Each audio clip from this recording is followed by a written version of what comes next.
If you'll notice, this isn't the world that I've been doing my Minecraft playthrough on.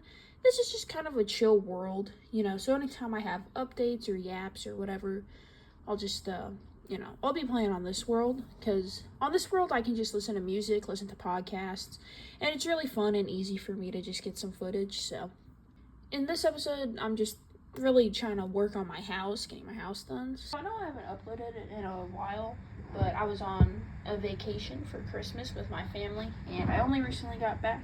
And you know how it is when you come back from a trip and you got to get everything, taken care of, ready for the new year, I guess. So I think today I would just, yap about, New Year's and New Year goals and whatever. I'm not a big New Year's resolution person, but I do like making goals. A couple of goals that I've made for myself this year is I really like playing guitar. I'm not very good at it, so my goal this year is learn how to play Free Falling on the guitar. It's one of those beginner songs, I guess is what I've heard everybody say.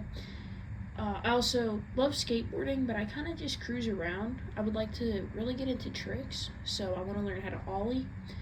I would like to read 3 books this year, and I would like to make at least 1 new friend. And on top of that, I kind of made this YouTube channel just on a whim. I just kind of felt like maybe there's something I could do with my time, something creative that I enjoy. And I really have been enjoying it, but I want to get a little more serious about it, maybe get a schedule, and kind of figure out what kind of videos I want to do more. So yeah, I figured today I would just, give you a story time of how my trip was. So first of all, we got to the airport and we were the first flight leaving, so we had to wait there at baggage check for a while for the baggage check to open, and that took forever. But once we got past the baggage check and we went through TSA, and it wasn't like the metal detectors, it was the body scanners that they had. So I was standing in the body scanner, and the person in front of me, they got flagged or whatever, like the thing went off and they had to be pat down. And I went through and the same thing happened to me. I was like, I promise I don't have anything, but so I think there must have been something wrong with their machine or whatever. It was just waking up. But we get through to our gate and we're just sitting there, waiting, and over the intercom, if you lost the CPAP machine, come pick it up, or we're gonna have the police come get it. If you lost the CPAP machine, come get it, or we're gonna have the police come pick it. And I was like, oh no. Somebody left a bomb and our plane is gonna get delayed. Thankfully, whoever it was got their CPAP machine. But it really, I was like, oh no. But then we got on everything was fine, they picked it up or whatever. But we get on our plane, and there's this person on the plane, and like the plane, when the plane lands and you're just on the plane for a while, they have to drive you up to the gate. Once you get to the gate, they have to open the doors and everything. They have to open the terminal. So it lands and you're on the plane for a while. As soon as the plane lands, this one woman on my plane stands up, opens the overhead, like we're still moving, and the flight attendant's like, you can't do that. And so she sits down, and then once they say that you can unbuckle, stand up and stuff, she stands up, gets her bag, and rushes, and we're at the back of the airplane, alright? She rushes to the front, and I'm like, and now you're just gonna have to stand there for 5 minutes while they get the terminal up to the plane. So, yeah. And then we go to baggage claim. We go to baggage claim, and there's an alarm going off that the airport's being evacuated. And no, I'll put a video up. I took a video.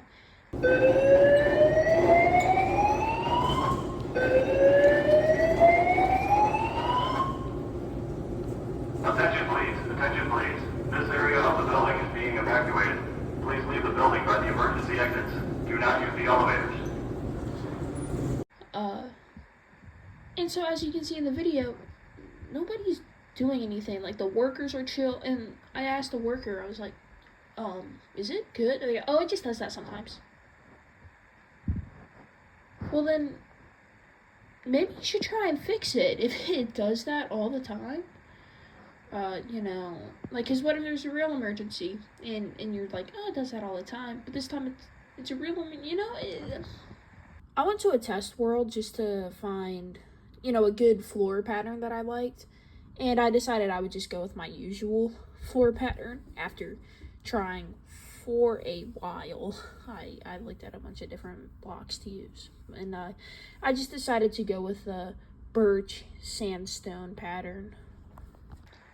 It reminds me of, like, in my high school, every single year, like, multiple times, and it would usually happen multiple times in one day or multiple times throughout the same week, the fire alarm would go off all the time.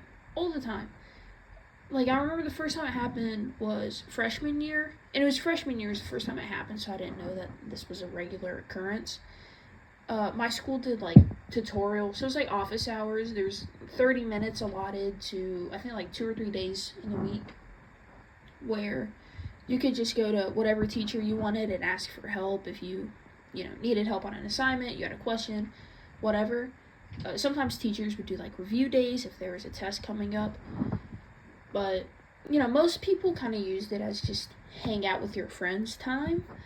So I was just sitting there by myself because all my friends were gone, and I was just doing homework outside, and the fire alarm went off, and I was like, huh, what do I do? And everybody else was standing up there like, what do we do?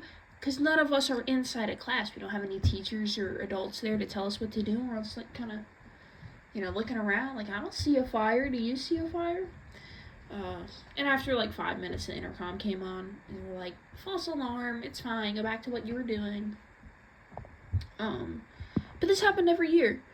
Every year. It got to the point where you would be sitting in class, and the fire alarm would go off, and all the students would look at the teacher, and the teacher would look at you and go, we'll just wait. We'll just wait. What if the school's on fire? You want to just wait? Right? And you would be there for a few minutes, and then, you know, there would be another classroom that they're leaving, and then your teacher would be like, oh, okay, we'll leave, and, like, right as soon as you step out your door, the intercom comes on. You know, false alarm, go back to what you were doing. You know, I mean, God forbid there's an actual fire. Nobody's gonna take it seriously. But yeah. Anyways, I'm not sure exactly when I'm gonna get, like, a regular schedule on these videos, but it should be soon. You know, I'm gonna figure it out this weekend, and I'm like a student, so, you know, I have second semester coming up soon. So yeah, but that's the video. Thanks for sticking around. Bye.